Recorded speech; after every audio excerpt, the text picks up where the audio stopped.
In this first episode of our new After Hours series, we speak with Eric Yoon of 10 Mile Marketing and learn how to skyrocket local business using social media.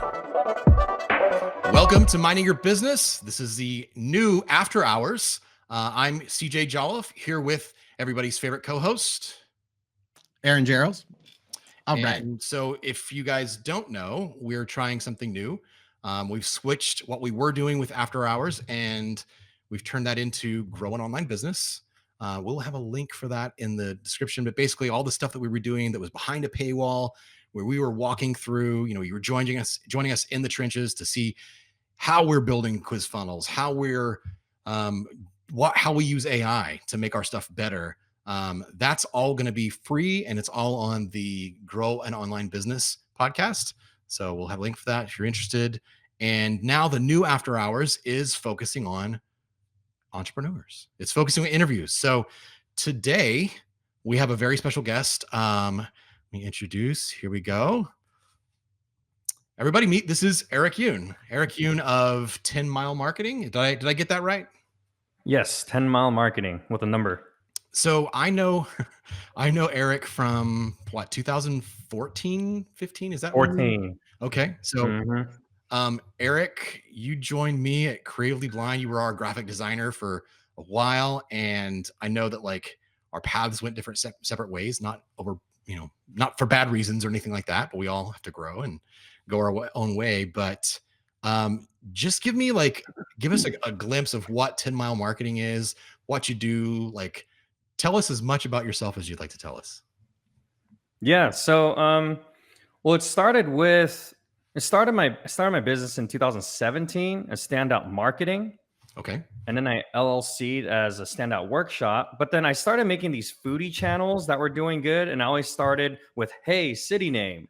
Like it was, hey, Bakersfield. And I moved to, hey, Fort Worth. And every hook was, hey, Fort Worth. Okay. Now in Alabama, the Shoals of Alabama is Hey Shoals. So I was like, hey, this hey thing is working. I say hey all the time. So just get Hey Media, Nice. So then I just called it Hey Media, and I was doing, graphic design, social media marketing, and some content creation. And then I started realizing there's this huge kind of missed opportunity a lot of small businesses are missing out on, and it's using social media for 10 mile marketing to your 10 mile radius. I was thinking of names. I was just like, let's just call it 10 Mile Marketing. It's pretty clear what it is. Yeah. And well, me, I love names that say what you do. Yeah. yeah. Then you don't need a tagline to try to explain yourself, Right. So right. Yeah. So 10 Mile Marketing, I just focus on helping small businesses, especially local businesses, engage their 10 mile radius, not waste money trying to play the game that Nike's playing or whatever, and not take too much of their advice as far as the details of how you're using ads and all that kind of stuff in content creation, the micro details. It's little things you can do to make sure you're actually reaching people within your 10 mile radius. Mm-hmm. And my kind of hook, I guess my hook, or like my saying slogan, I always say it's would you rather reach 100,000 people all over the nation or 10,000 people in your 10 mile radius? Yeah. And if you just answer that question, it starts making you create content and target everything differently. So that mindset really helps. Very nice. Yeah. So what, like, you're doing social media, right? In 10 Mile Marketing. Are you also doing like search engine marketing, or like what types of, like, what are you doing to get to those people in that 10 mile radius? Yeah. So mainly it's social media. Okay. And I'll do Google, ads. Make sure you have a Google page, and YouTube, because YouTube and Google like each other, that sort of thing. But really, if you're, you taught me a lot about that conversion equation, and most of the people, it's like, it's crazy that you can have the best restaurant, one of the best taco shops in town, and still only, let's say, 3 out of 10 people know about you. Right. Right. Especially in a small town, that's not good. You should be almost kind of famous, like a little local celebrity shop. And so I found that Instagram is probably the easiest, quickest way. Within a couple months, you can get a huge percentage of your population to take you from never heard of you to they're aware of you, and now they're interested in you at least. And if you don't, it doesn't take more than a couple $1,000s to do that, Wow. total. Yeah. And so yeah, Instagram using a combination. I have like a whole thing, but stories, posts, but ads, using them all together the right way, intentionally. Uh-huh. It's pretty simple to do that. What would you say the minimum barrier to entry is for like social media ad spend, like per month? Like if you don't Medium, I spend say this much money, 200 a you month. shouldn't mess with it. You know. Yeah. 200 a month is a good base to get enough, at least, data. So Okay. I think that's another mindset thing to think about is ads. 20 plus years ago, I was never in the space, but I imagine you need the mentally, what you're thinking is I need at least tens of thousands of dollars to create it and hire a team and then Right. distribution, but all that stuff, get in newspapers, TV spots. But now it takes 30 seconds and $5 to test one ad. Right. Right. And that mindset is so hard to shift. Even for me, I didn't grow up in TV, but I just assumed, oh, ads, that's a whole nother world and it intimidates us. But use it like data collection. Every Yeah. single ad. So you should be spending $5 per 10 ads. Spend a couple minutes making each one. Hey, you're at my restaurant. We have the best tacos in Bakersfield or whatever city you're in. Come check us out. And then just have a really engaging, whatever. Test funny memes, test photos, And What so I kind of would say data are you play looking at? around. Go ahead. Sorry, what kind of data are you looking at? Like what are you trying to find out when you're just like trying to look at data and get some analytics? Yeah. So that depends on obviously what they're going for. So usually if you're local, it's usually link clicks and take some kind of action on a website. That's the usual game to play, right? Okay. What I would recommend if you're a local, just trying to get foot traffic, is build your profile and get a lot of followers and get a lot of, more than followers, engagement. Look for views. I look for shares at the end of the day. So that's what I look for organically, is shares. On the ad side, when ad insights, I look for profile visits, Okay. right? Yeah. Because the higher, that translates to follows, and it's like now they're kind of fans, Yeah. and Yeah. so the likelihood of them becoming fans. But man, if you get shares, that's really good, because if you get shares, what you're doing is you're starting, every time someone shares, it starts a mini conversation in Yeah. the digital space, right? Yeah. So you want your contribution to start a bunch of mini conversations. Right. And It's so word that's of what I'm mouth proud of in the marketing, foodie right? channels. Yeah, it's Yeah, like their exactly. endorsement for your business or your product. Yeah. They're like your mini salespeople. Yeah. What is it? It's Brand advocates, or brand Mhm. evangelists, Yeah. Um, so let me, and that like we're in the middle of kind of starting a social media management company, Mhm. and so I have a very strong opinion about, you know, social, how it should be used and a lot of stuff. And so my crux is everything is always about lead generation. Yes, we can brand, right? And there has to be a mix, I think, on social, especially. Like it can't just Mhm. always be lead generation. I think, especially when you're trying to grow account, you have to do some branding. Maybe it's a 50-50 split where, half Mhm. of your posts and your ads, well, let's say just posts, right, are branding, and awareness. And then half could be some kind of like, lead magnet sharing, offer, whatever. But you have to, it's like anything else, you have to be introduced to the customer, Yeah. instead of just be like, hey, we just met. Would you like to marry me? Right. Mhm. That's what we're doing if we don't connect before we try to collect. And so it's that nurturing of that relationship, really. We're using social media as our drip, our email drip or email sequence. But Mhm. anyway, what's your take on that? Like, is there a balance for you? Mhm. Because I'd be happy for you to disagree with me. You know what I mean? I'm not looking for, Yeah. for you to back me up. It's really like, I want perspective. I want my mind to be expanded. And, if we Yeah. find some overlapping things that we agree in, like, oh, it's amazing. Mhm. Yeah. Well, I use everything you're talking about. I contextualize it, and the framework. I mean, you introduced me to it, but it's that conversion equation, right? Yeah. So I think I might have changed some of the wording, but I think Sure. it was like disrupt, engage, educate, offer, Yeah. right? And Yeah. Yeah. I remember the first one might have been something. I think disrupt is a good one. Interrupt is what I So say. Yeah.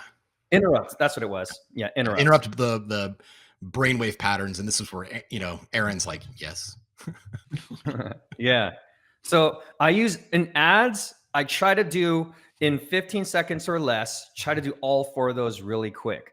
So for example, the ad that's working, I'm just starting my channel right now and it got crazy engagement just in a couple days is awesome. And I did that. So the script with that was, hey Shoals, my family and I just moved here and we started a couple foodie channels that did really well. If you're a foodie, you should follow us. Right. Nice. So that takes care of all four of those in one thing. Hey Shoals interrupts Yep. because they're scrolling and it's like, hey, it's my city and it's a small town. I'll stop for that. Right. And it's engaging because it's family and I'm a foodie. Educate them, let them know, and I have a bunch of screenshots, blah, blah, blah, blah, 100,000 views, million views, whatever. Right. Right. And then offer, follow us. Right. So that's all done in that framework. And then to your point, when I agree with you, in I think majority of the content that you post and you story should be in the engage and educate, which is the branding, right?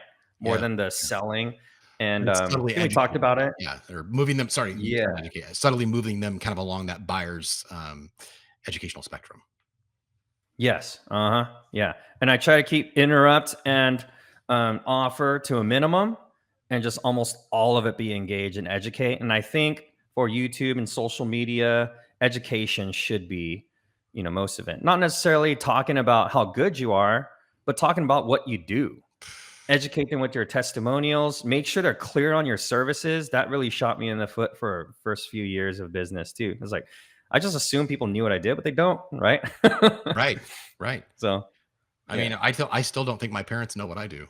You know, My parents don't. Yeah, that you go to a computer thing family you did? reunion, it's like, oh, you work with computers, right? Yeah, I guess. Yeah. Uh, So I don't Aaron, think you that's look like you're answers your itching question. to jump in here. A little bit. So I had a quick question. Because what you're doing is so online focused, do you find personally that you are able to share your message and get clients with or without experiential, like actually meeting with them, talking to them, doing it? Or are they led through your funnel without that necessary component? Um, I'm sorry, I'm not sure I understand the question.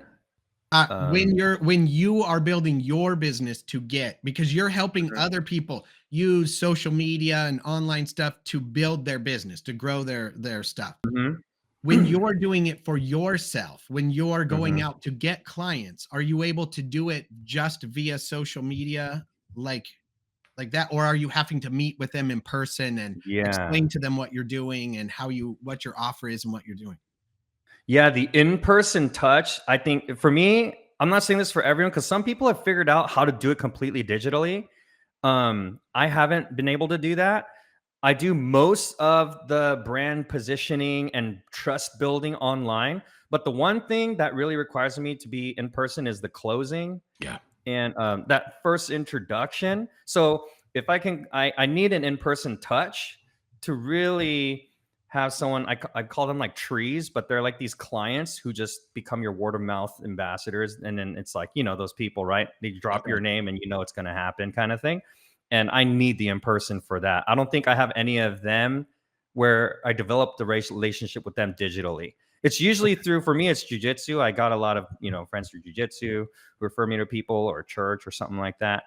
Sure. But the digital part does help. It saves a lot of time in having to explain that I know what I'm doing Okay. Sure. when I'm Sure. doing And my marketing. do you find that there are specific types of business or businesses that you help that have an easier time? Because I'm going to guess a food place, they don't need to meet you in person and talk about the food. Like you could see that on like, oh my God, I got to get those tacos.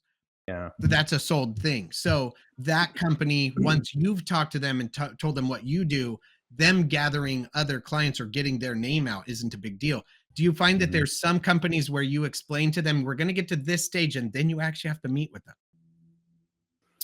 As far as industries, I haven't been able to find an industry that it just Okay. seems to work. So, for example, I can help the food industry a lot, but then what the issue? It's a lot of most small restaurants have razor thin to no budget for marketing, so it's been kind of hard working with restaurants. and finding clients. I've done it for the bigger ones, but smaller. It's hard because my brand is for smaller restaurants, Right. right? And the mom and pops, and that's what I like to highlight. They have the stories, but they don't have the budget. Right. So Right. yeah, Okay. so We've that's been experienced a tricky. similar thing with niche sites, which is Mm. one of the target markets we want to go after is restaurants, right? Hmm. It's the mom and pops, and the idea is like run your restaurant, we'll take care of your website, and Hmm. it's a low monthly cost, it's a low setup fee, and it's just all taken care of. But it's still like when they're not used to spending $100 a month on anything like marketing Yeah. related, it's I don't want to say a tough sell. It's just we also have experienced you have to close in person. Yeah. Yeah. Hmm. So it's interesting that you say that because, um, I mean, you know how it is. Word of mouth or referrals are just the best way to Yeah. get any kind of business. Hmm. And I love that you're doing that nurturing of the relationship Hmm. basically kind of automatically. They Yeah. 'cause what happens is we probably meet someone, and then they check out your stuff online on socials, right? And they go, "Oh, this guy actually knows what he's doing." Then Hmm. that starts a conversation, and you get to close them in person. That's my imagination, going wild with what you said. Am I right? Yeah. Yeah, that's what happens. Yeah. And especially because we're in B2B, so it works a little Yeah, differently, right? If yeah, we're a B2C, you don't need that personal touch necessarily. Like you just need to prove that your product works. right, But if right. you're selling you need to have a more of a personal touch, I right? was getting ready to say we are the product a lot of times. Yeah, yeah. I love what you said in one of your past podcasts. You said this sums it helped me give it gave me so much clarity when you said you do marketing to enhance your word of mouth or something like that. Yeah, I yeah, think yeah. that's what we're talking about here. Your branding, your marketing, all that stuff gives them some ammo. All these people that love you and want to talk about you, give them something to talk about. That song is playing in my head all the time when I'm making content. Let's give them something to talk about. It's like it Nice. has to, yeah, it has to respond to that song for it to That's be good dude, that's content. great. That's a great, just I need to do that next time I start writing something, right? I'm gonna totally Play use that when you're, yeah, Oh my gosh. So I yeah, want to, part of what we want to do with this new format is just get into the nitty gritty. Like, I mean, I was doing some writing the other day, and basically, it's like, what? Business is hard. It's not easy, right? Like, it is filled with ups and downs, like inconsistent growth, and a never-ending to-do list, right? But like, what have you experienced? Like, is there a time in your life where you were like, gosh, I think I might just want to go get a job, or has it been like, no, I chose to go this way and I am never looking back. Like, what's your resolve been like? yeah. I think about a year and a half into the business. No, but 1 year into the business, I hit a point where I was getting way too just busy, doing a lot of work. Um, I matched what I was making at my job, but it was just more work, Mhm. and and also just I was trying to play the game of really sound like speaking the language and trying to enter into the conversation, acting, presenting myself as a marketing expert and all these things. And it's so tiring emotionally and mentally to just like, man, that's not my language though. And I would again because I had connections with some heavy hitters, and when I'm with them, and they didn't need me to do that. They didn't Right. need me to be someone else. They already trusted me. They already liked me. And so they're probably cringing at me trying to be someone I'm not. But so that was one thing that was hard. But the main thing that changed everything was I had a business mentor, and he just told me, I think we all run into this at some point, but he just told me your pricing sucks. Like you need to charge way more than what you're charging. And at that time, all I was thinking about was like, oh, more clients, the better, Mm. because I was new to all this stuff, and it's just so cool to have these awesome clients. But he's like, dude, you're just not charging enough. And so he led me through a process of not just saying charge more, but I talked to him and I was like, hey, to be honest, I don't know how to be confident in my prices. So he led me through, walked me through, kind of took an inventory of why you should charge this much. And when I actually itemized the components of, previous education, experience, equipment, all that stuff. Yeah. I was like, oh yeah, that makes a lot of sense. I don't want to just charge that much because that's the industry standard. Right. Right. And so that confidence in pricing helped me to be confident and not have to speak someone else's language and be like, yeah, okay, I paid my dues and I can charge this much. And I got more clients, way more time with my family, and it's been living the dream ever since. Yeah. Yeah. Aaron, you need to jump in there because I already hear like trigger words where you're like your ears are just starting to burn. Yeah, no. And just hearing you say those things, it's awesome. First of all, congrats for being able to charge more. Do you find that it's easier to raise your prices when you think about what you're delivering, not what you're doing, like what you're getting them? Like it is so crazy. We went to this little fair last night, and they had all the rides out, and they were doing the thing. And the rides, we looked at them, we're like, those can't be more than like $250,000. And I looked them up online. They're like over $1 million a piece. And we kind of talked about it. My wife's like, I don't think you're paying for the metal and the engineering. You're paying for the experience of riding the ride and how much it's going to earn the person that bought it. And so really you're not charging for this many hours of work or this idea or this. What you're doing is charging them for what they're about to get using what you're trying to show them. Do you find that that's the case, or do you feel like, nope, my experience is this and this? You're selling yourself, or you're selling what they're getting?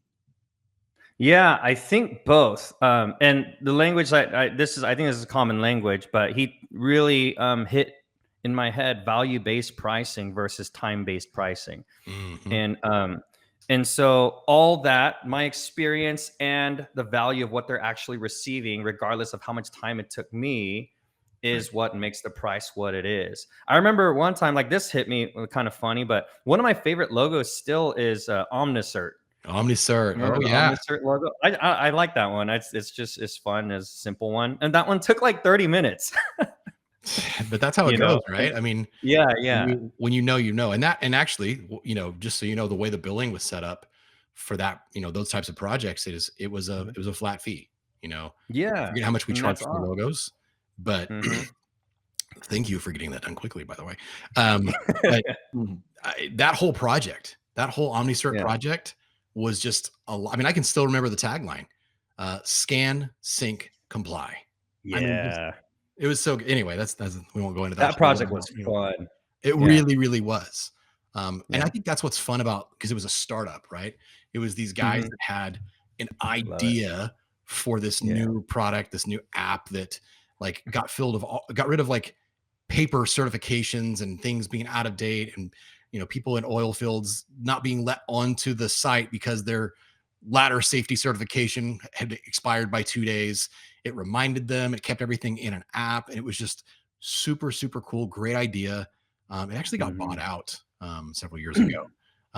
But man, that Cool. was a fun project. I mean, from the video, do you remember the video that Brendan did? I was just gonna say it had room for everyone. Brenda did some really cool like techie stuff and some After Effects with the Yeah. technology where they spent, and then the what's it Screen called? came up and it was like kind of, you were seeing it from the other side and it was transparent. Yeah, like the hieroglyphic. What's it called when they Like a the hologram. projection? Yeah, hologram. It was like kind of like that. Yeah, that was a fun one.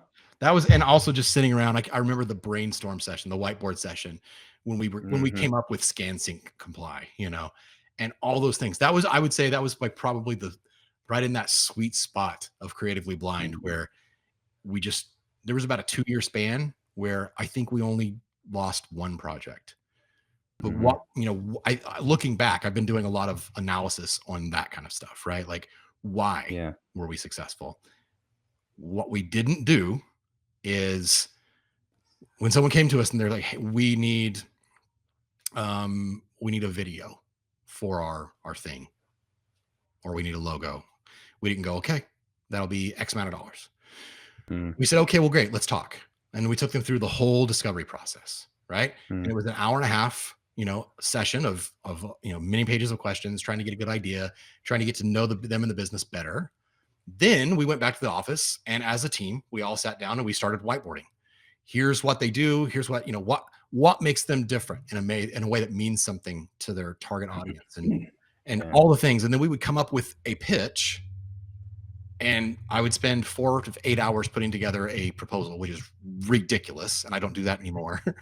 I have a system now.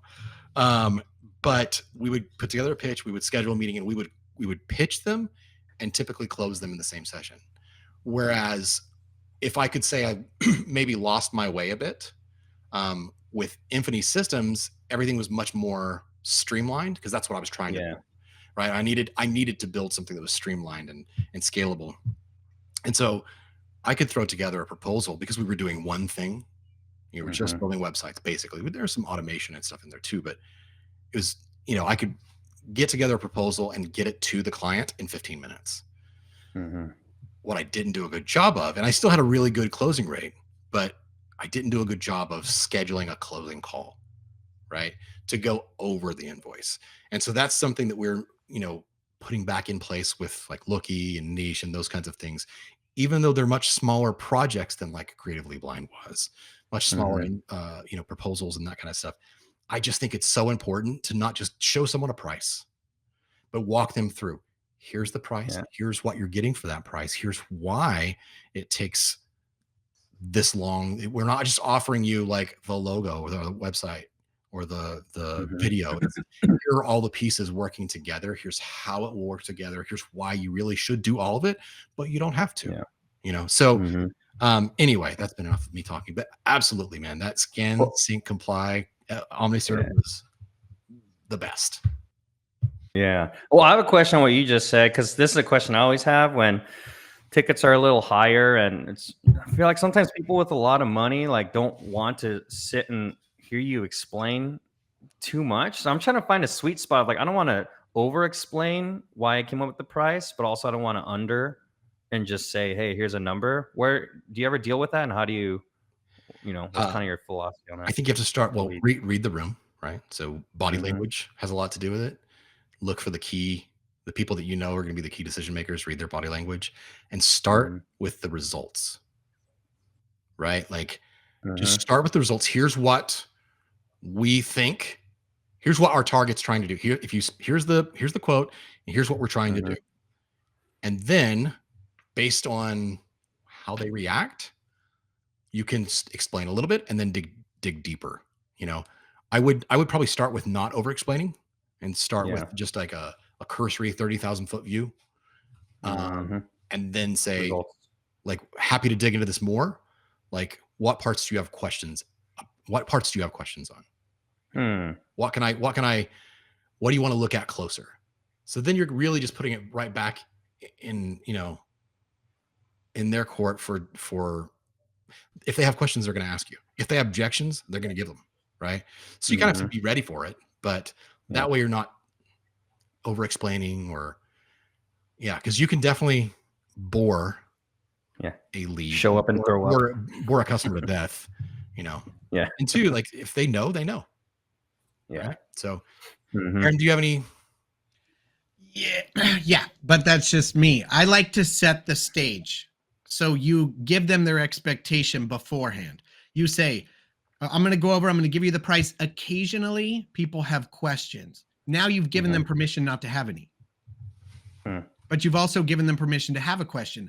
Otherwise, if you get them and you say the thing and then you're like, now what questions do you have? And they're like, oh God, I'm supposed to have questions.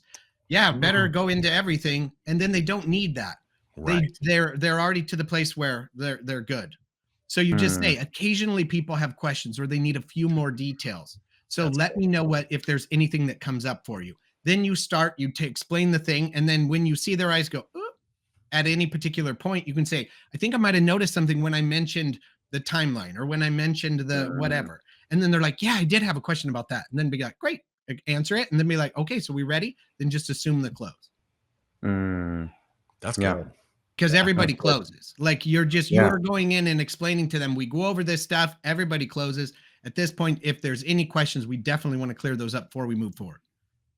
And then just go. And that way it isn't like, if we'll try and get your questions and then we'll see. And then after the details, we'll see if there's a place for us to do something. You don't want to do that. You want to go in like everybody closes. Like, It's just a matter of, do you need this before we do that? Yeah. And then That's the other great. thing is, if you're going to ask them about any question, they've never given you any indication that there's a question, you say, are there any questions before we move forward? Now you've assumed you're moving forward, and they go, well, I haven't decided I'm moving forward. Most people can't say that. So even if they were hesitant, they'll still move forward. And that's why we have Yeah. Well, people like to be consistent. So you can say, everything you've sown so far, you just keep them consistent in their desire to move forward. They didn't contact you because they didn't want the results. That's true. They just may not Yes. be comfortable with the method of getting the results. So it's just a matter of, you don't worry about that. You focus on the results. I'll worry about the method, and let's go. Because you're not doing anything illegal, unethical, or immoral. They may be confused about it. It's like asking me, hey, do you know how your cell phone works? Turn it on. I just know that it does. They don't need all those details. They're just going to assume that no one needs those details because no one asks. Yeah. Yeah. There's That's a great. there's a book. I think it's The Lean Startup by Ryan Dice. It's going to be that or another book. I can't think of the name right now. Anyway, he talks through basically the process of, kind of nurturing and closing a sale. And he specifically talks about like a system where there's the introductory call. Then you schedule, okay, let me put together this quote. Let me do some research. Whatever it is. And then schedule right then and there when you get off the phone with them, the next call, the follow-up call. And when you get on the phone with them in the follow-up call or meeting, right, you basically review. You've asked them in the first call, like why they're doing this, why they're wanting this, what they're trying to achieve. And then you repeat all of that stuff, the reasons, to them at the beginning of the closing call, where it's like, okay, based on what we talked about before, you're doing this because this is how it's going to, this is what you're looking for. And if you get that, this is how it's going to change your life. And so would you agree with me? Yep, that's exactly what we said. All right. So we already have them agreeing. Yeah. Right? And then it's like, okay, based on what you said, and now you agree with me, here's what that looks like. And what questions do you have before we move forward? I think that's on point, Aaron. It's great. I'm gonna get one of those things. Reiterating the why is, I mean, that is the most important thing, because if the why is big enough, the what and the how don't matter. Yeah. Realistically. Yeah. I know I've talked, I mentioned this before, but I have clients that'll tell me, yeah, I got to start exercising. And I'm like, why? I just want to start feeling better. I'm like, don't even buy a membership to a gym. You're wasting your time. You're never going to do it. But when they have a burning reason why, I'm like, you might as well just build a home gym or buy the platinum package at the gym, because you're going to go all of the time. If they're like, yeah, I found out I got diabetes. If I don't do this, my cholesterol or my blood sugar, I'm going to lose my feet. Like, they're going to go to the gym whether they want to or not. They're sitting on the sofa and they're like, oh, my feet are tingling. Oh, dang. They're going to get up and go. Yeah. So if the why is big enough, so remind them of their why. You said you wanted more clients. You said you wanted more business. You said you wanted more free time with your family afterwards. Then if they say, no, I don't want to do what you said, your method of getting there, you go, wow, what's changed? Now they have to explain, well, I no longer want time with my family. Yeah, I still want time with my family. Great. Let me help you get there. Boom. Yeah. Yeah. So Eric, really quickly, talk to us a little bit about, like you said, you had someone, a coach kind of walk you through, or a mentor walk you through, like taking inventory of why you should charge more. What were some of those pieces? What things did he walk you through? If you can remember, I'd love to hear that. Cause I remember when I started, I was charging $25 or $35 an hour, and that obviously had to grow over the years. But I remember those times of trying to send an invoice, and I didn't feel like it was like, I still don't like sending invoices because I feel like I'm asking for money. That's a whole other issue, and I should get a talk to Aaron about it. But I know. I need a therapy session on that whole thing too. So talk us through some of the things that he walked you through in trying to, justify a higher pricing other than value based. Yeah. The first thing he did was help me to understand how crazy and almost unjust and backwards it is to charge based on time as a business owner. Okay. And so he almost got me to just hate it, and just gave me all the scenarios of why that doesn't make sense for me, And so again, for example, like that logo, right? He's Yep. actually a guy named Chris Doe. He has a piece of content on this on YouTube where he does like a little scenario, and so he's talking to a business or a client or a prospect, and a client, and he's like, "Hey, so how long did this take you?" And he's like, "A couple hours." He's like, "So I paid this much per hour," and he said, "Yeah, we got it done quicker, and you were happy with it." And then, Right. so basically brought up the point of, okay, so if it took me 20 hours, then do I get penalized for doing it quicker and Right. delivering your product and Amazon priming a great logo for you? I get penalized for that. And that whole mindset, yeah, so he got me to arrive to that mindset of, okay, that doesn't make sense, you know. Right. And so again, and then he led me through my experience and how much time did you spend doing this? How much money did you spend on subscriptions and content, courses, all this stuff. And the average person doesn't have that. So, their hour is not the same as my hour Right. because of the experience. So, yeah, those are a couple of the little things that really helped. And also, he took me through the philosophy of how people price artwork, and that's not what we're doing. I think that's I don't fully understand that. I don't have the boldness to charge $1 million for that, Right. like, Right. but the mindset, the underlying mindset, of value-based pricing. So he led me through why people pay that much. Yeah. I don't want to pay if I have an important wall of a canvas of a wall. I'd rather put $1 million painting if I can afford it than a $10 painting kind of thing. Yeah. And so, Yeah. yeah. That's so good. And I've seen that guy in that logo talk. I've totally seen that on YouTube. Yeah. It's a great Yeah. Yeah. Love it. So Mhm. I love talking in analogies. I apologize. What came up for me when you said that was you're not charging for sharpening the knife. And when you're charging for time, you have to include the time it took you to sharpen the knife before you made the cut. Because a sharp knife cuts Mm, quickly and beautifully and better than a dull knife. that's So great. if you actually count that time, took you 700 hours. Can you charge for Mhm. that? And you're like, no. So really, charging for time is ridiculous. It is a flawed way of doing it. In Wow. fact, you're charging Yeah. for your skill to do it. And so you can't explain it the other way. Like, That is so, so good. Yeah. It's impossible, right? You just can't think that way. right. Uh-huh. Yeah. And it Well, is one of those things apparently I have a that, lot of work to do on myself now. So oof, yeah. So anyway, I'm super happy to hear that. Is there anything else that you would say, you know what, I'm so glad I got this from my mentor. I think mentorship is incredibly important. Was there anything else? Any other nuggets? I'm just, I love hearing. Yeah, I'm trying to think of I'm putting you on the uh spot. I know that's uncomfortable, but I love discomfort. So yeah, yeah. squirm for us, guys, squirm. I love awkward. Um, Man, I can see he's deeply thinking.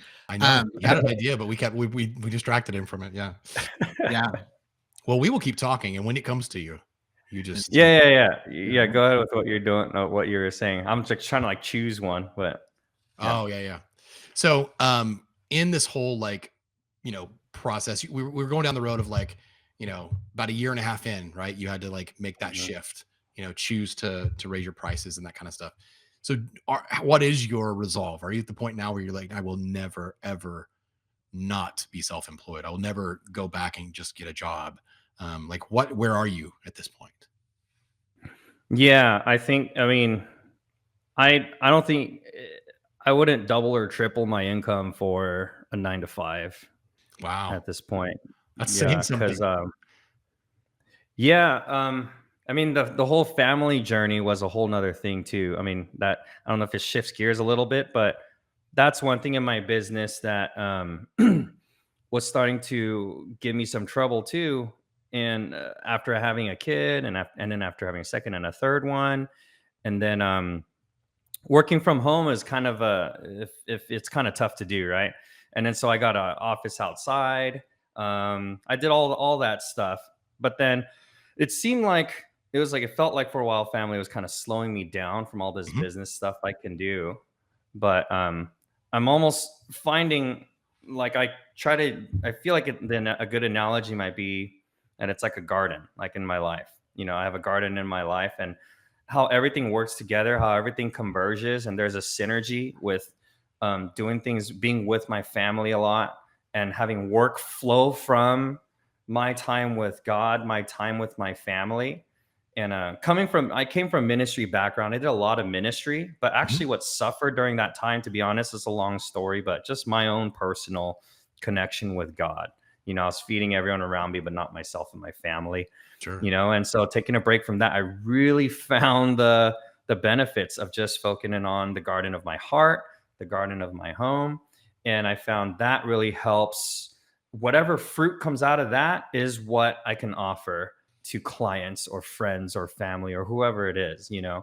And I think I've already understood that's how it works, but when I started actually experiencing and see how it works, it's like I can't go back to anything else. Like, I don't care how good the fruit is. Like, if my garden is out of order, everything just falls apart. And so, I don't know if that makes sense, but I try to really make sure this garden in our home is really protected and running well, and that's first priority because everything falls apart for me if that's not in order. Yeah, I Yeah. mean, you said the word priority, right? So I totally Hmm. get that. I mean, after right around I think the time that we, parted ways, is when I started. It was 2016, I think. 16 or 17. It's all a blur at this point, but I was working 70 hours a week to the point where I had to schedule, not just have like a to-do list, but I had to put it on my calendar. Like, this is when I'm doing this update. This is when I'm doing this thing, that thing. And like, it was a busy time. And you know how it is, man. You're thankful to have the work, but then it's just like you're drowning. You're just drowning and suffering in the work, just treading water and barely keeping your head above water. Right. So there was that phase, and Christian at the time would have been, my son Christian would have been about 10, 9, somewhere in there. Mm. And I remember one day specifically where he came up. I was working in my office from home, and he came up and he looked at my calendar. It was open to on my screen, and he said, "Hey, look, you have some time there. Can we hang out?" And that completely crushed me. And Mm. that one moment Wow. was a catalyst for everything that has come since, because um, I figured I only had really 10 more years with him until he was going to, Yeah. fly away and go to college or whatever he does. And I just like, I had my life's priorities upside down. And like, I think as a Mm. man, especially, if we're going to get into gender roles, right? Like, we're expected to provide. And so that becomes our whole identity. What we do becomes who we are instead of just Yeah. what we do. And for me, that's what Hmm. I experienced. Right. And so, man, it was a long journey of really just trying to get my priorities straight. But that was the catalyst. And it's still like, I'm so thankful for that moment, because uh, based on that, we created a business that had passive recurring income. We were able to move across the country before he started high Yeah. school, and all kinds of crazy things. And it's just like, I look back and it's like none of that would have ever happened if I hadn't had that pain point. That was the Yeah. pain that was big enough for me to change. Yeah. Oh, I love it. It's Yeah, the freedom to even be able to choose to do that and say, like, your son, you had that moment. If for me, I'm like, if I'm in a 9 to 5, I don't know how other people do it, but I mean, you could choose. You could say, okay, I'm gonna spend more time with my son then, and I can prioritize around that. You don't even have that option a lot of times if you have a 9 to 5. Right. And so, yeah, the fact that we could even choose that is amazing. So, and you offered that to me. I mean, I tell people all the time still, like, I can't, when people ask me about my story of how I got started, you're always a part of it because I learned everything from the whiteboard sessions and the freedom. I still remember one time I parked outside of Creatively Blind and I was walking, and then Chris Pizar, we're walking together. He was like, "How's it going, man?" And then he just said, "Living the dream." And it just hit me. People say it all the time, but for some reason it hit me. I was like, dude, we are, huh? Like, we're work from home, go to this man cave and, Not and work together, an go home office. and It was a man cave. Yeah. yeah, we could leave work at home if we want. But I mean, being able to choose to go hiking whenever we want and, just spend time with the kids and do what we want, work on the road to vacation is like, I can't, that's worth more than, hundreds of thousands of dollars a year for me. So, Me too. I think if for me, what motivates me is freedom. Like there's freedom or finances, and there has to be a balance because with mhm, too much freedom and not enough finances, you can't do anything.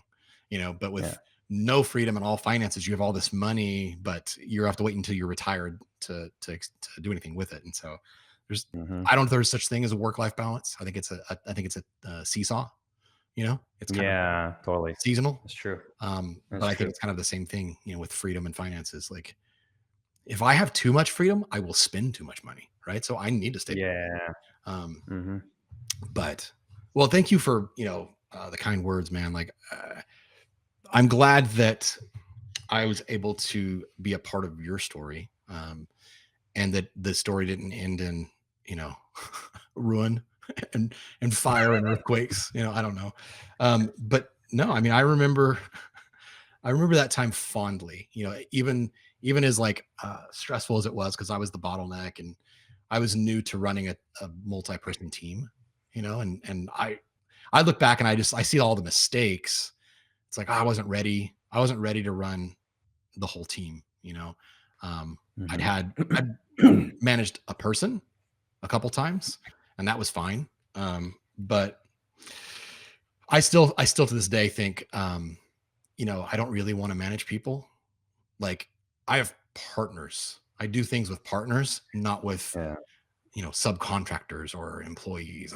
Because Hmm. partners, there's a mutual interest. There's whatever's incentivizing us is the same. We're both being rewarded the same, and our motivations are kind of falling in line, and we're going the same direction. But anyway, so I have a question yeah, regarding that because I'm the same way. I can't hire employees like just to do work and hey, this is what you do. Like I have to include them in the process, like you did with us. You brought us in the whiteboard session.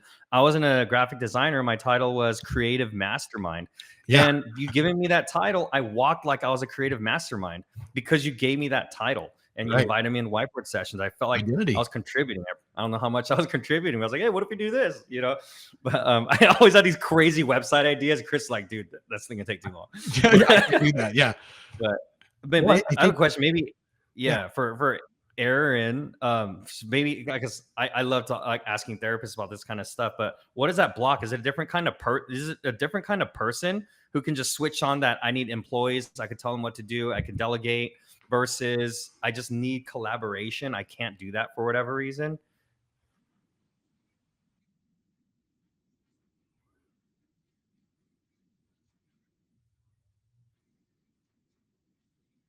Mhm.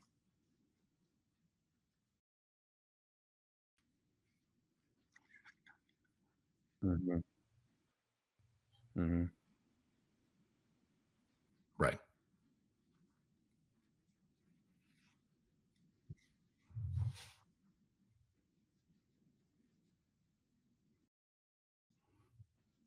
That's true. No. Hmm. Yeah. Hmm.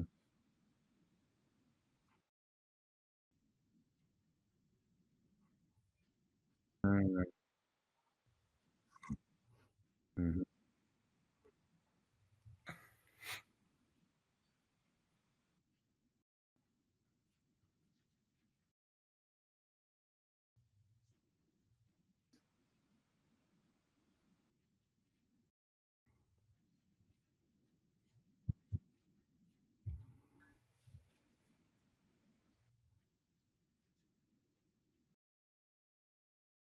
Hmm.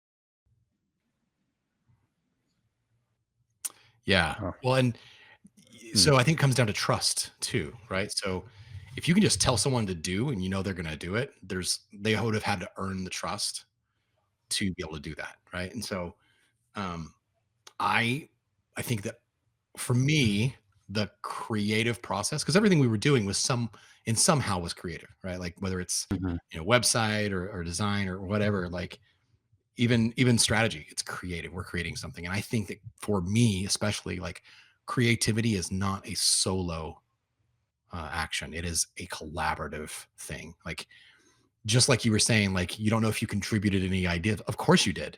And here's the thing: like I don't specifically remember, but I know for a fact, like our approach was there are no bad ideas because you can say Yeah. the worst thing, the cheesiest thing, and it will Mhm. lead to something else. Yeah. So Mhm.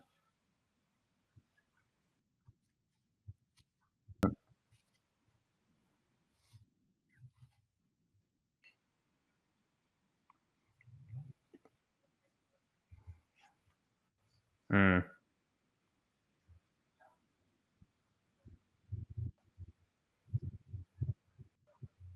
Mm. Mhm. This is what we need, figure it out. And you can trust Right. them to do it. Because when they get Mhm. there, they've got the result, and you're like, I've never done it that way, but holy crap, dude, that's awesome. And then you move on because you're not so concerned with the way it was done, but that it was done. right. Mhm. So if you can shift your, and this works in all relationships, if you can shift your focus to the result, typically speaking, even couples can agree on the result. They just can't agree on the way it needs to be done. And once you Yeah. can loosen the reins and let go of it and say, okay, we just got to get to where we're going, then it's Right. fine. Mm. So that'll free up your life 100 times, like 100 different ways. If you can Yeah. let go of the reins and say, as long as we get there, I'm going to be okay with it. As long as we get the result we're looking for. And oftentimes, other people taking a different route end up making the result a little bit better than it would have been had you done it the same way you always do, because you learned Mm. something through that process. Yeah. Yeah. So Well, just think of I like, like that. Yeah. your that process where you came on, Eric, like, and you were learning, like you had played around with graphic design, you had some experience, but it's like Mhm. all of a sudden you're using the professional tools and there's actually things that have to be done. Your approach Yeah. was 100% different than mine. And Mm. because I was a bottleneck, I didn't sit down and train you one step at a time. Here's my approach, and here's how is this, and here there was so much of that. It was absolutely trial by fire. And I think Yeah. that that's um, good or bad, right? You're refined in that process, And Yeah. I just like the reason I was, looking back, the reason I was a bottleneck was um, I didn't give you and Chris and everyone like the ability to Mhm. say this is good enough. This is done, right? Everything Mhm. had to be run through me. All the client stuff had to be, all the client communication had to be run through me and that kind of stuff. So I think that Yeah. one of the ways around that would have been instead of you just being able to self approve, like this is a final design, Yeah. it's good enough, it's Mhm. the customer. And I think this kind of happens organically, but to actually put in place, like, hey, when you think you're at a good point, it's time to take it to the team and Yeah. then look for this is good enough that could be improved here, whatever it is. And Mhm. then once you have consensus among the team, then it could be shown to the client, or then it could be shown to me or whoever's in charge or whatever. That's something I would change, for sure. Mhm. Um, Yeah. but yeah, I mean, you can't look back and say, "Oh, I wish I." And yeah, I wish I had done stuff a little bit differently.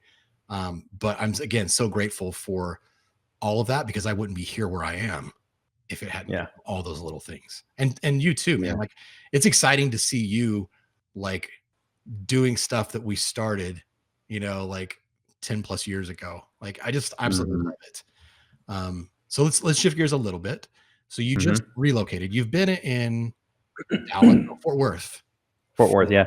what, 3-4 years? 2 years. 2 years. Okay. Exactly. Yeah. And Two so you years. just moved like in the last 2 weeks Yeah. to Alabama, Shoals, Yep. Alabama. Yeah. Mhm.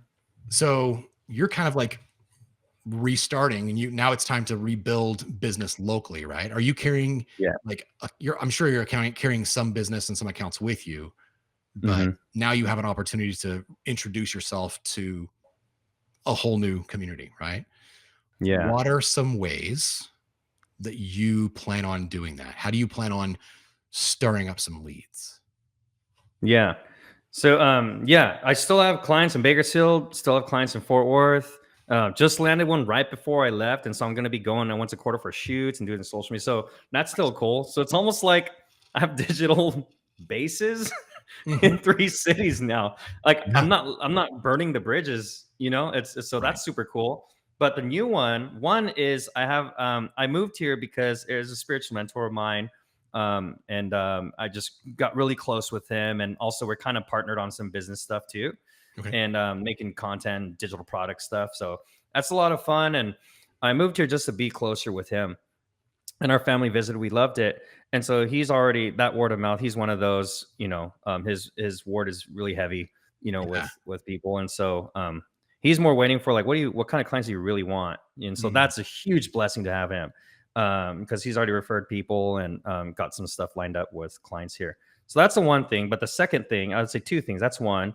The second one is this foodie channel that's already opening up doors. So Okay. there's already couple random small businesses that have reached out. They say, "Hey, we need help." And all I did, so for the foodie channel, it's called Hey Shoals. I just highlight local restaurants, and try to increase the volume of the foodie conversation in small towns, you Okay. know. Um, and so uh, great food, small town, that's where it works the best. Like Bakersfield, food scene was growing, so it really did well there. So I just posted a video just saying, "Hey, Shoals," that whole video. I boosted that within locals, I put like $50 in it, and it got like 1,000 followers in 2 days. A lot of people sharing, and they're all excited about it. Hey, foodie in Shoals, you know. And Yeah. so a couple random small businesses reached out and there's like, "Hey, I need help." And so it's been exciting just the last 3 days. I did that 3 days ago, and the last 3 days have just been there's a lot of momentum on possible clients and possible work and things like that. So, and I'm just looking too. There's a lot of real estate opportunity here. There's Okay. realtors everywhere, and I was just talking. I met a lot of realtors here, and they're like, "Hey, like a lot of realtors here need photography." So that's something you do. I'm like, dude, I've done tons of that stuff, and it's Yeah. something my wife could do really well. So it's kind of like not official, but she's probably gonna start a little real estate media thing Yeah. Nice. here. So Well, that's something we're exploring too. we're definitely entering a market where houses are not selling as quickly. So Mm. realtors, especially like selling agents, right? Sellers agents have to actually do a little more work to market their properties. Yeah. To kind of, Mm. it's all kind of That's a good point. well, I know there's 500,000 more listings nationally than there are buyers. So Mm. um, Aaron, Mm. for anyone that's on right now and noticed like that Aaron disappeared, his internet crashed. So Oh it's just no. you and I right now, Eric. But basically, what there was something I wanted to follow up on, and it was the foodie channel, right? So the Yeah. H holes. So when you go out and you start doing stuff, do you approach like a restaurant owner, a mom and pop or whatever, and you go, "Hey, for X amount of dollars, I could promote you," or do you just walk in because you found a place that you liked and you just create some piece of content? Like, what's that process look like for you? Yeah. So I'm not charging because again, that's part of the strategic positioning. Because I've learned in Bakersfield, people really appreciated that I was like helping these businesses, and some of them are about to go out and really help them. And there's just a whole story of like, I like being positioned as something like an advocate, for small businesses, Yeah, and so not charging them kind of helps that, right? sure. But the opportunities, I'm finding other ways to monetize that outside of charging the restaurants. Like having a foodie club, Sure. charging small subscriptions for coupon, stuff, Yeah. marketing, whatever. But anyways, I DM them. I just DM them. That's the best way to do it because when you're in person, they're like, "Oh, another person who wants marketing business." Right. But if I DM them from the channel, immediately they're gonna see, "Oh, he's getting hundreds of thousands of views. He has this many followers, whatever." So it just goes so much quicker, and it's straight to the gatekeeper, right? Or Yeah. decision maker. I was gonna What's our say that's gatekeeper? that's a it's past the gatekeeper. Yeah, So yeah. in that situation, are you then? So let's say you find, I don't know, an ice cream shop that you Mhm, like. You shoot a video mhm, about it, and you post it mhm, on your Hey Shoals, channel, mhm. or Hey Yeah, channel, Hey whatever channel, right? yeah. Um, and then you're probably tagging them. Or do you is Collaborate. that the point where you just send it to them directly? Do you DM them and say, "Hey, I did this," or whatever? Like, what's your process of kind of doing Mm. that and then reaching out to them? Yeah. So I'll either try it, and then like yesterday, I went to a Mexican restaurant, had some of the best birria tacos, and the owner actually came out to say hi. I don't know if he saw the ad or what, but he was like, "Hey," and then talked to him, and I showed him the channel, and then we booked a shoot for next week. Nice. But if it's a DM, I'll just DM them, and I'll just say, "Hey, we're not charging. We just want to help you out and get the word out." I just say, choose 4 to 5 of the most visually appealing dishes. Okay. They can't taste, but they could see, so make sure it looks interesting. Right. And Right. that's the key word, is interesting. Right. It doesn't matter how good you are. Like, Right. if you don't follow you because you're good at what you do, they follow you because you're interesting, at least on social media. There you That's go. just another thing. But like it or not, that's just a reality. But and then from there, we do a little 90-minute shoot and then eating shots. And it takes about 2 weeks. And I post and I say, "Hey, I'm about to post. Make sure you invite or accept my invitation so that it appears on your page. Okay. And we collaborate. And I also send them a Google Drive link for the video and say, "Hey, use it however you want." So I just want to be ultra generous and give them that experience of, dude, this Wow. guy's really wants to help me. And then that is that word of mouth, right? And it's like, "Hey, you got to talk to this guy. He really helped me out." So you're literally reaching out to them first, saying, "Hey, I'd like Mhm. to do this for you." Yeah. Scheduling a shoot or whatever Mhm. to, 90-minute shoot to shoot the food that's interesting, getting the eating shots, putting together a final product, and then giving them that product and posting it on your socials. You're doing all Mhm. of that up front for free. Yeah. That's amazing. Yeah.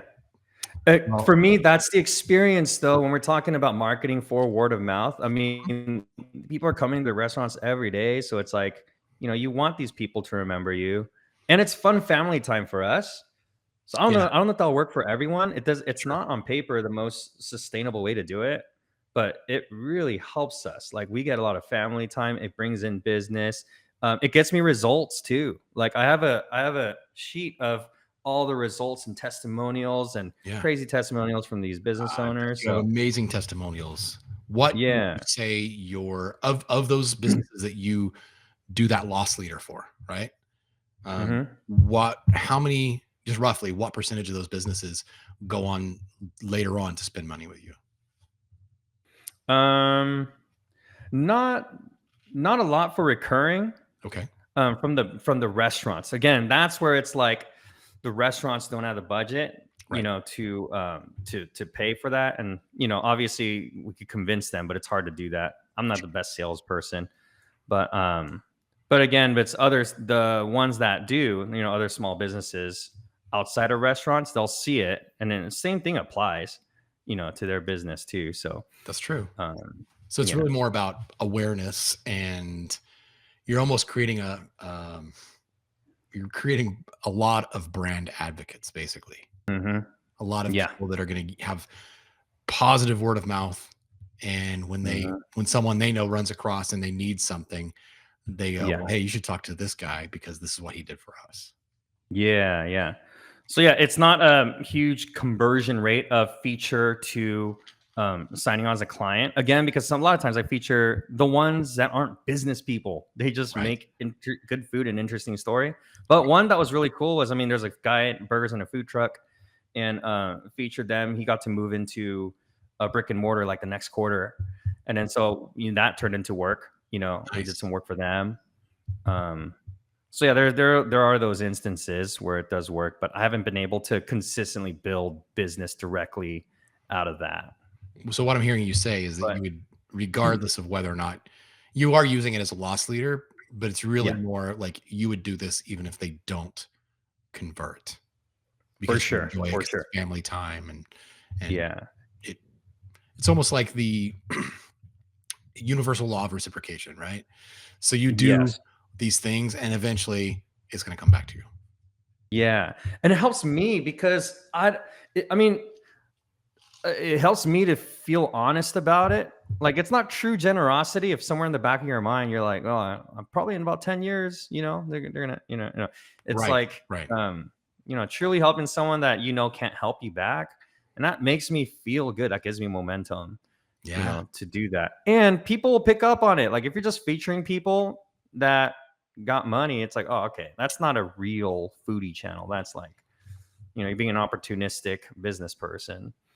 Dude. So That's where you go. And it's again, like, I may not be, I'll tell you right now, I'm not the best business person, right? I've left a lot of money on the table. yeah, same. But you know what? Like, I sleep really good at night. Mm-hmm. So I think it's more important to have integrity, Yeah. and to feel good about what you do and what you provide, to Yeah. build relationships that are Mhm. long lasting than trying to make a quick buck. So Yeah. Mm-hmm. Aaron, you're I'm back. sure there's a way to do both. I just haven't been able to figure it out. My business, I'm learning business to catch up, but yeah, I'm sure there's a way to do both, right? I think we both know people that do both very well. Yeah. And I mean, you're learning business. I'm learning business. You never stopped learning business. Mm-hmm. The second you stop learning business is the second you should just close your doors, because it's going to happen sooner rather than later. Yeah. So always be learning, be hungry, Yeah. things are always changing too. So, So my internet crashed, and so I missed a section of it. Did you or did you not like say, because we got right to the part where you were being asked by the one person that you knew there, your kind of spiritual mentor, that like, what was the clients you're looking for? Like, who are they? Who would be your ideal client, your ideal customer? Did you answer that and I missed it, or? Yeah, I told him I'm not sure yet. I'm not sure. Okay. Then it totally I told makes him sense because why you would do the food thing, because realistically, everybody eats. right. Yeah. And so really keeping it that broad and showing yourself, you're going to get in front of your ideal client regardless. So they go, man, this guy's great at marketing regardless. So once you figure it out, then you'll have plenty of. Yeah. I did learn. I told him though, I said, I don't know, but I know it's the right people that that really need that, where I could provide unique value to. It's not an industry, Okay. for me at least. And I've tried so hard to try to niche to an industry, to try to niche to a service. It's just not me. And so it's cool. Like, we talked about this before, but being a jack of all trades, and that jack of all trades, master of none. But I learned only a few years ago that there's a second part to that quote, where it says, but oftentimes better than a master of one. I don't know. I never knew that was a quote. So that gave me a lot of peace. I'm like, okay, it's okay to do a lot of things and let the business find where there's breath and where there's momentum, and build business around that. So I didn't want to tell him too early a niche yet, but yeah. So I don't know. I'm still in process with that, trying to figure that out. Yeah, I would say that's probably a really positive place to stay. You very much seem like a creative type, and I think you would get bored if it was just helping people sell tacos. And you're like, God, I could sell tacos all day long, but I'm just dying inside. Like, you would just be. I feel like you're looking for a type of person, not a type of business. You're looking for that business owner that is looking for what you offer. Yes. So I think really kind of look at that and then say, how would I recognize those people compared to other business owners? Yeah. How do I find the person who's interested in the result, not the route? Yeah. Yeah. So I need to identify, articulate what kind of person I really want, like, working with. Yeah. Maybe. Yeah. Okay. What you want. Here's the way I would best describe it. Don't get too logical.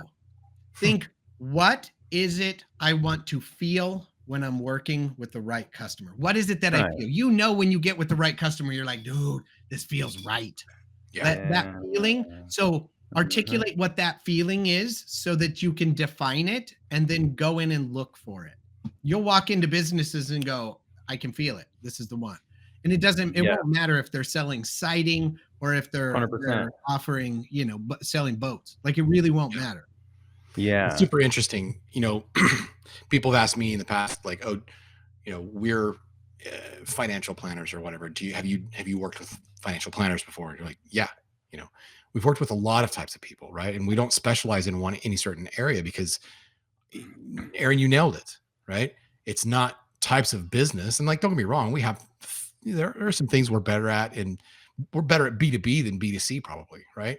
But it's that type of people. And through this process that I'm going through, I've finally really, really narrowed down my type of person. So again, like, yeah, this would be target market, but it's not a type of business. It's not an industry. My type of person that I want to help, that's going to motivate me, is a hardworking business owner that hasn't quite reached the level of success that they know they could for whatever reason. Right. So the way I state that is like, I do what I do because hardworking business owners deserve to thrive, not just survive. And that's a very personal reason for me, because I feel like I've also been in that situation, right? I understand it. I've gone down that road. And so if I can help someone that's not as far down the road that, as I am, I feel good. And I understand where they're coming from. And so I think that's the way I personally have defined my market, right? And I know how to find those people. And I can tell you, I have one person in mind, and I don't want to, like, it's nothing negative, but I don't want to make them any more money. Like, not to say that they have too much money or like they have enough money. It's not that. It's just that they can do it on their own, right? Or for whatever reason, like, they've reached a level of success that I think is amazing. I think it's great. I like love them, but I'm not on board to buy them another beach house. Like, I did that, I've done that, and I've got the t-shirt. Great. I'm more interested in, gosh, like, who I think of? Aaron, I can't remember her name, and I'm so sorry. She was a baker. What is her name? Megan. Thank you so much. Yeah. Like, that is the kind of person that I want to help. Where it's like, she's so talented at what she does, and it's like she just needs to get past this hump to get to that next level. That's the kind of thing that I think I'm really passionate about, not like love it. the other, right? Like, not somebody who's already made it and is just looking to polish versus yeah, we want the story, we want that. Yeah. And I think the same way, and that's part of why 10 Mile Marketing, it exists, is because when I walk into a restaurant and I'm like, this is so good, like, why does no one know about this specific dish, or that you learn from the consomme from your great grandmother, like it's been passed on? No one knows that, and everyone should know this. And I can help you to make sure more people in your 10 mile radius know that. And it's those things. I love when people they have a great product, great service, and when people don't know about it around you, your neighbors don't know, like, we could fix that. Nice. Yeah. Dude, I love that entire business concept. There's so many people think, oh, I got to get online because that way everyone in the nation knows about me. And I'm like, they're not going to come buy your stuff. They're not coming to buy it. They're not right around the corner. My God, you're right. I can think of so many businesses that I've lived here now for going on 3 years, 2.5, 3 years. And I'm like, I still discover stuff where I'm like, dude, did that just open up? People are, no, been here for 22 years. And I'm like, really? How have I lived here this long and not seen it?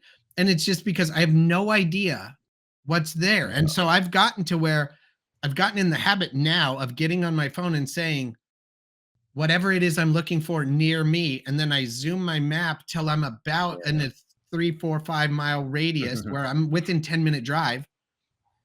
And then I think, where can I find it within 10 minutes? And it's crazy. There's like no donut shops. I've looked, donut shop. There's no donut shops.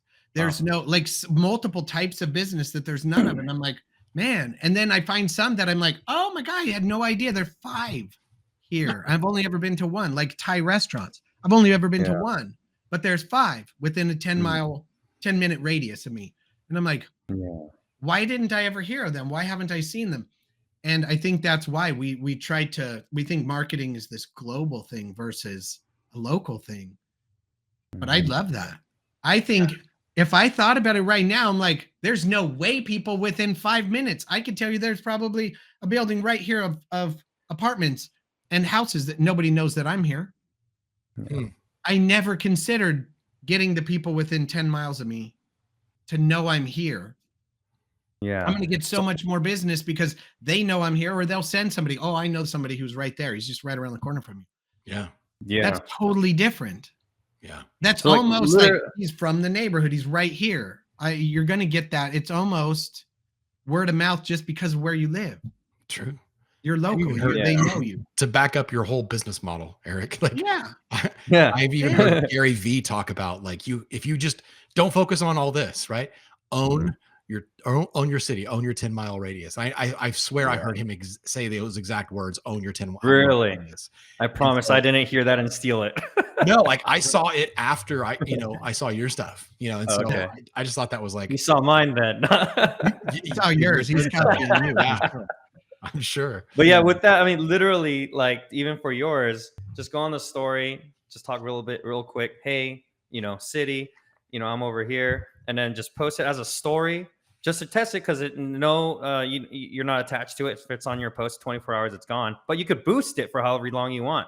And you could put in your address and say 5-mile radius, and then don't even interest based, because there's enough people. You don't want to narrow it down to interest based. Right. Radius will do it for you. Nice. And just Right. run that $2 a day, and then see how that does. After 2 weeks, check in and see, hey, is it, Dang. and you can send them to your profile or your website or any link or whatever you want. Well, Okay, I hope everyone's taking notes. Okay, thank you for that. That's one of those. Who knows? That could be $1,000, multi-$1,000 idea. Hey, Man, that's super awesome. So Send them to your so website. real quick, and then Make sorry, sure real they quick, have I'm gonna a add quiz this. funnel they're taking, Oh, yeah, and go ahead. then you've generated a lead, and you can follow up to them. They've segmented. We've got this all figured out. We're gonna roll. yeah. So how would, if somebody's interested in getting in touch with you or finding out what you do you stuff outside of your city? I know this podcast, so obviously this goes everywhere. Yeah. And I know you're primarily focused, right, like 10 miles, Mhm. but do you take people or clients from other places? Yeah. So my largest clients are actually still, one's in Bakersfield, one's in Fort Worth, two are in Fort Worth.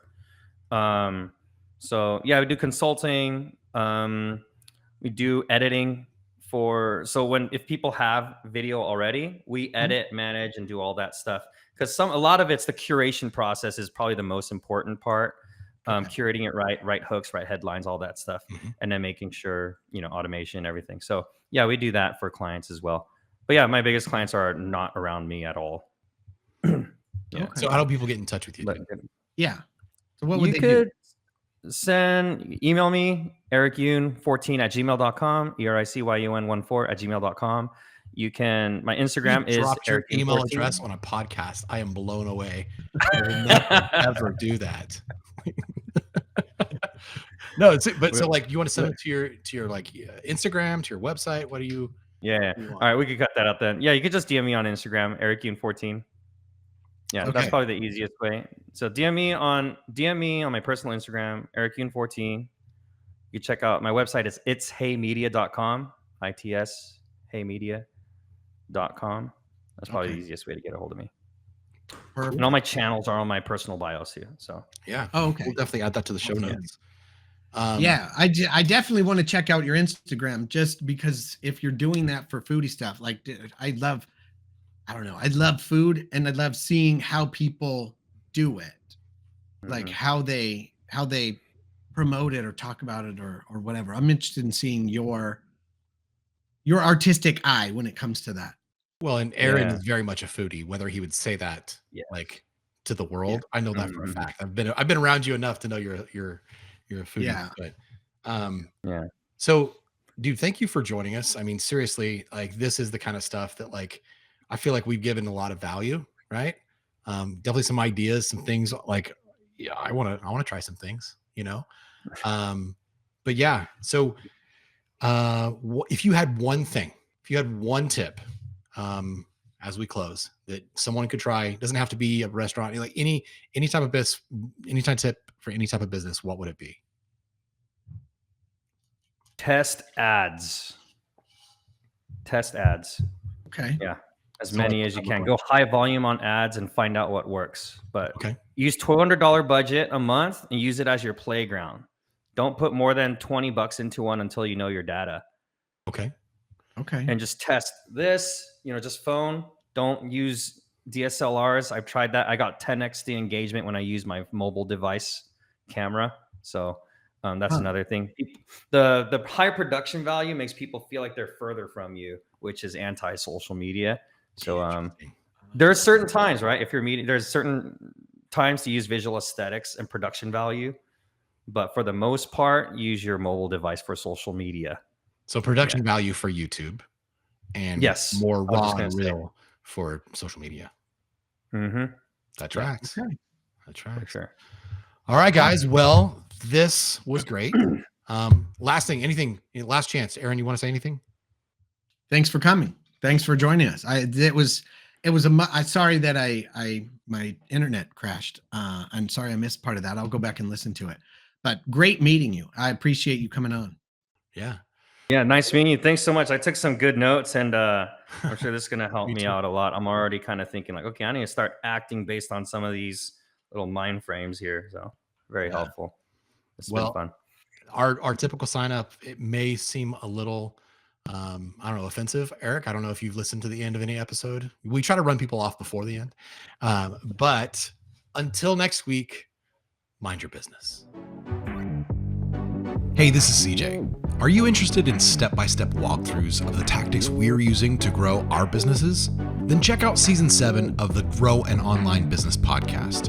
Formerly released exclusively to our Minding Your Business After Hours patrons, these episodes are available to listen to now for free. Search Grow an Online Business on Spotify or follow the link in the podcast notes to go directly to episode 1 of season 7.